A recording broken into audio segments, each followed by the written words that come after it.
You know, I was going to get a coffee, but someone decided to park their car directly in front of my car and begin airing up their tires while also being on the phone. So I can't say anything about it. So while we're here, we might as well film a YouTube video. And I think that I want to talk to you guys about how I come up with the combos that I use for my wash and goes, because I'm not completely making this thing up as I go. There's a methodology behind everything. But first of all, hello everyone, Kayla here, and this is What the King, a natural hair channel where I really simplify things so you can do less and get more results. And the first thing I want to talk about are the two different products that I use in achieving my wash and go. There is the base and there is the topper. And so you may be wondering, what is the difference between these two products? So the base is something that usually I'm using it to trap water in my hair. This can also help keep my hair wet, weigh my hair, begin the styling, begin the clumping process. It doesn't need to clump very well. So things that I use in this category will either be a leave-in, but we're going to talk about that because I'm extremely picky with the leave-in. We're not putting everybody's leave-in up on here.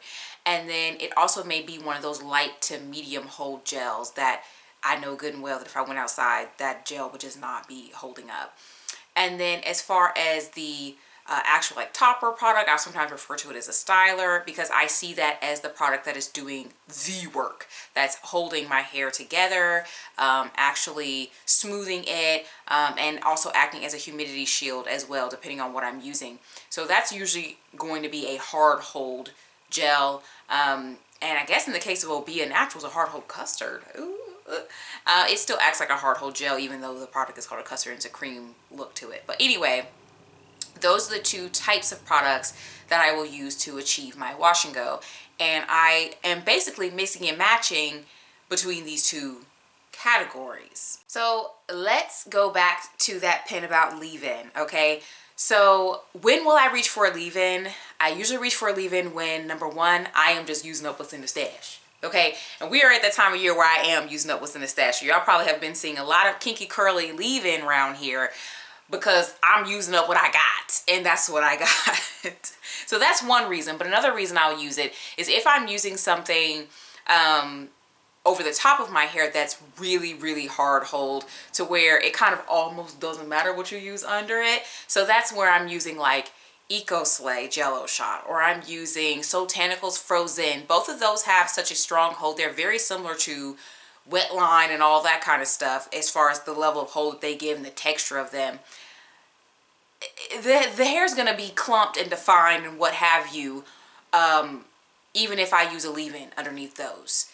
They're not a softer hold gel that would perhaps lose definition or lose hold just because I'm applying a leave-in underneath it. So if I'm using one of those, I totally feel fine swapping in a leave-in because I'm still going to get the results no matter what. And they also help to make those gels easier to apply, because if you've ever tried to apply Jello Shot or Frozen over your hair, I have seen some people apply those without any product underneath.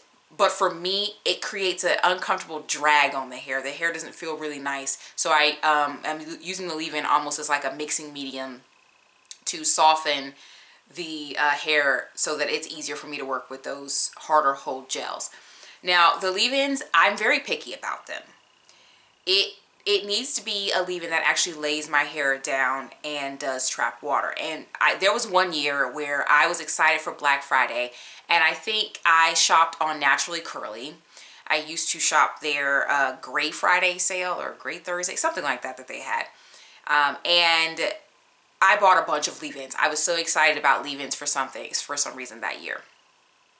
And I hated almost all of those leave-ins that I bought. And the thing is that a lot of leave-ins on the market, I put them on my hair and my hair immediately starts to expand or puff up or almost seem dry, like even though I'm standing in the shower applying it. That's ridiculous. And a lot of leave-ins, I'd say most leave-ins do this to my hair. So I have found a common thread, and I have found this on accident, but I looked at the leave-ins that I actually like, and y'all can revisit the leave-ins video I filmed like maybe a year or two ago. or maybe 3 years. I don't know. I still stand by the video, so I don't care how old it is. But I went back to that video and I was like, what do these have in common? And almost all of these leave-ins had some sort of ingredient that like provides hold in it. And it didn't have to be the top, because I'm not trying to get my hair fully styled with the product. But most of them, I'm assuming that the product that the ingredient that provides hold is somewhat smoothing my hair and helping it to get it ready for the styler. So I think that I'm almost confident in saying that that's a requirement for me, that the leave-in have some sort of like copolymer or something like that, PVP or something, to help smooth my hair. And I think that may also be aiding in trapping the water as well. I don't know what it is. One example of a leave-in that just was horrible for me was that Garnier Whole Blends. I tried it years ago, years apart actually, and I tried both of them, both the olive oil one and then whatever the one is in the brown container, and then I tried the original Garnier Fructis whatever leave-in thing, and all of them immediately my hair puffs up and acts like it's dry. So I'm very, very, very picky and selective with leave-ins. That's why you don't see a variety of leave-ins on this channel. You've probably seen a rotation of just a few, because that's how it's got to be with me and leave-in. A couple of other notes about me and the combos that I use.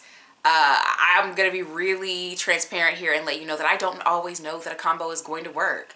I am sometimes putting it on my hair with a silent prayer and hoping that it works. Now, generally, because I've noticed these patterns and things that I use, it usually does work.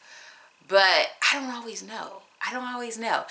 And then also the combos on, like, even when I'm not filming a video, do vary quite a bit, because I don't have a whole lot of one product on hand. Like, I don't have 50 jars of the same topper gel and 10 jars of the same base gel and the same leave-in, and I don't have those kind of things on me.